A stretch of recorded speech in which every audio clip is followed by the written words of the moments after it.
जय भारत दोस्तों, news Bharat today में आपका स्वागत है।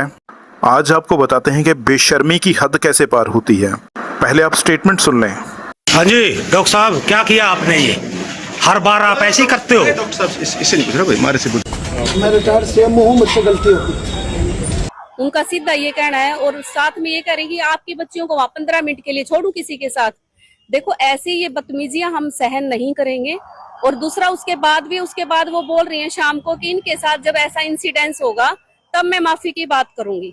तो हम सरकार से, माननीय मुख्यमंत्री जी से, स्वास्थ्य मंत्री जी से, सबसे ये एक अपील करते हैं कि उनका इस्तीफा लिया जाए। वो इस सीट के काबिल ही नहीं है और हमसे माफी भी मांगे और उनके खिलाफ FIR दर्ज हो। क्या आपको ऐसा लगता है कि डॉक्टर लोग जब इस तरह का बड़ा मामला हो जाता है, अपने को बचाने के लिए छोटे कर्मचारी बर्बाद कर देते हैं? नहीं, ऐसी बात वो तो डॉक्टर जाने, लेकिन ना तो हमें इस मैटर का पता, ना ये कांड हुआ, ना हमें उस बात का पता।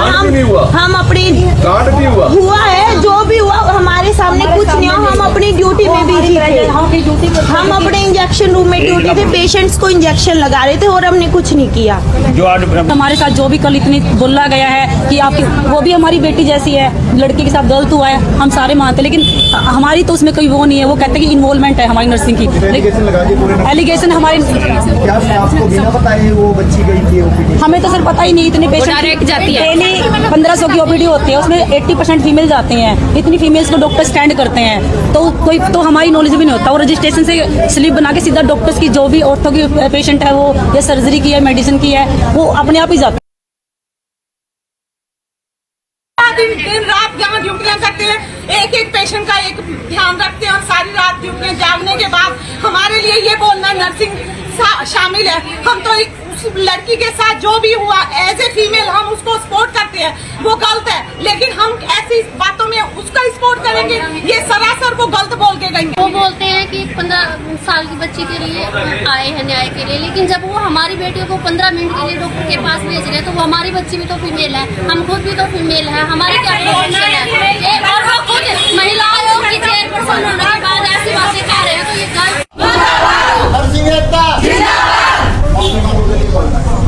रेनू भाटिया माफी मांगो, रेनू भाटिया माफी मांगो, रेनू भाटिया माफी मांगो। जी दोस्तों, आशा है कि आपने कंप्लीट वीडियो सुना होगा।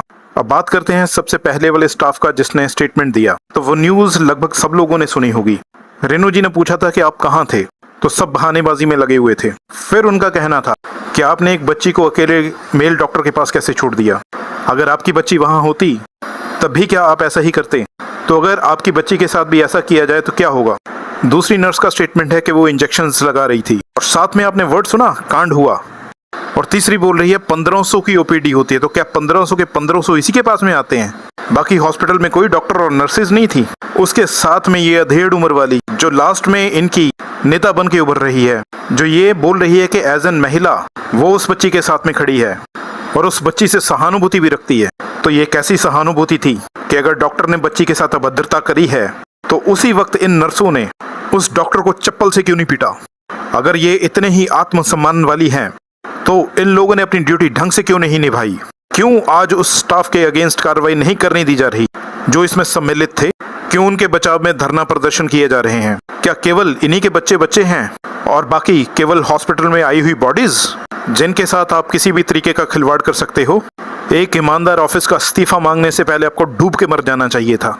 अगर आपकी बच्चियों के साथ ऐसा हो, हम भी सहानुभूति रखेंगे, लेकिन बोलेंगे कुछ नहीं, तो आपको कैसा लगेगा?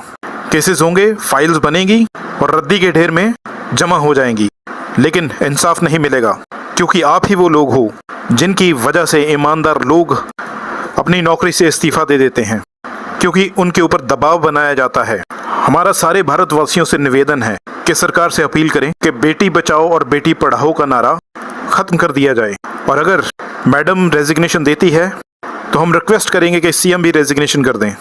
और कानून व्यवस्था से भी आग्रह है कि किसी भी प्रकार की कानूनी कार्रवाई अगर आप गलत लोगों के खिलाफ कर ही नहीं सकते तो जनता को अपने फैसले खुद लेने दीजिए। जनता स्वयं ऐसे मुद्दों को निर्णायक स्टेज तक ले जाएगी। जय भारत, जय हिंद।